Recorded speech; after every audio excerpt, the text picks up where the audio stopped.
Gentlemen, let's head to Wall Street right now. There you see it, taking a live look at the big board, the Dow Jones Industrial. A little bit lower, taking a dip this morning. They're sitting right at just under 1,000 points in terms of a drop. But we are continuing to watch this big story because, as you know, the markets are fluctuating. Soaring yesterday, as Brian just pointed out, what 1 point hitting numbers right back where we were before talks of the tariffs even started. The Dow closing in the green, gaining nearly 3,000 points. So right now we do want to bring in our panel this morning. Brandon Arnold, Executive Vice President at the National Taxpayers Union. Also with us is John Milikowski. He is a tax and finance attorney. Gentlemen, so good to see you. Thank you for joining the conversation. You know, right now the White House says there are, we just heard Brian say it, 15 countries with proposals on the table. They're hoping to negotiate a deal.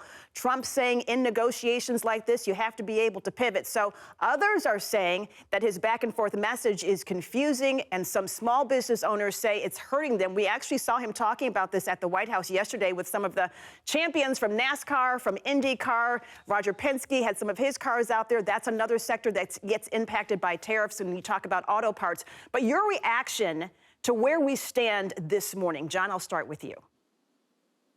Right. I think the fact that we have 15 countries that have come to the bargaining table and are willing to discuss and modify their existing trade agreements is a win for the United States. And for too long, the United States has not protected their economy and the products. And specifically with China, it's very clear that we give IP and they sell that technology back to us, and all the data that's being shared and taken by China. So I think we're on the right track. I think we need to press forward, and this is going to be a long haul. We shouldn't expect a short-term recovery. The markets will react, and the fact that there was a pause on the tariffs for 90 days and the market has reacted positively shows that if we can reach an agreement with some of these key partners, including China, then in the end, it'll be a stronger situation for everyone. Yeah.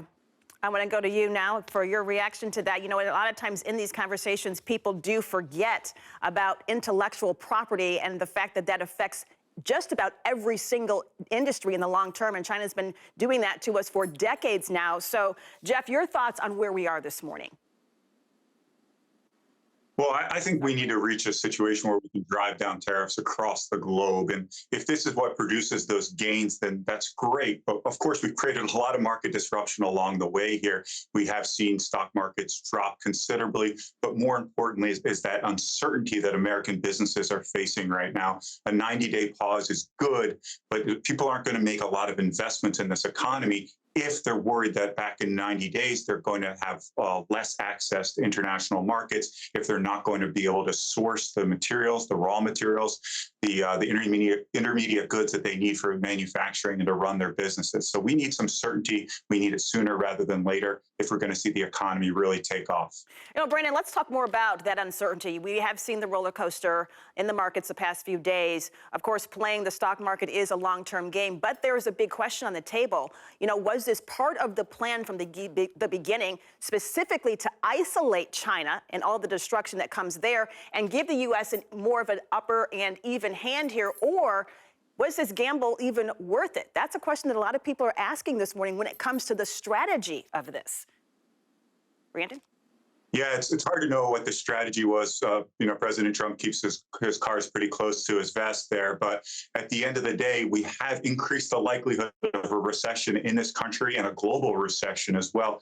And so we are playing with some degree of brinksmanship here. If we do enter a recession territory, and some economists think that we're already shrinking, our economy is already shrinking, then that's going to be bad for everybody. People elected Donald Trump to drive down prices, and he really needs to focus on that with better tax and deregulatory process.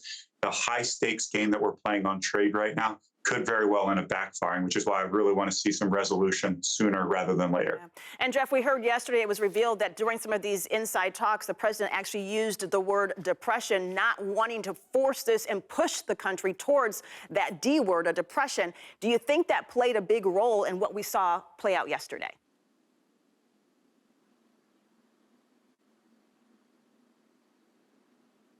Jeff? John? Oh, I'm sorry. That's yes. So yes, I think that the fact that, for instance, Japan dumping some of their bonds signaled to the U.S. that they need to pivot and they need to work with their trading partners. But the fact that we have now 75 countries around the world willing to renegotiate their trade agreements with the United States, which, by the way, a lot of them surround China, and a lot of them are large trading partners with China, including the United States. So in the end, I think the goal is to try to get China to change their ultimate practices in protecting U.S. product and having more favorable deals. But ultimately, this is a pill we're just going to have to swallow. If it's not done today, at some point it's going to have to be done. And President Trump, compared to other administrations, is holding China's feet to the fire. And I'm hoping that it will result in a better trade agreement and a stronger economy for the United States. Yeah, everyone's holding their breath, watching what's going to happen next in that back and forth. You know, Brandon, earlier this week, the stock market, of course, jumped in response to a report from CNBC about a potential pause on tariffs. That report turned out not to be true at the time. But when the president saw Japan dumping bonds, how much do you think that played a role into this current pause as well? I think that freaked out this administration, to put it in technical terms. I think it really pushed us more in that direction that everyone was worried about, and that is the recession territory. And there's a lot of indicators right now, again, that suggest we are moving in the direction of a recession, and that tariffs are the leading cause of that. There's certainly other factors in play here. So while we have some admirable goals here, getting into Canada's lumber market and having them beat down their dairy barriers, and Europe has plenty of trade barriers. Every country does. There's plenty of worthy goals here to beat back some of these trade barriers here. We have to do so in an intelligent, strategic fashion.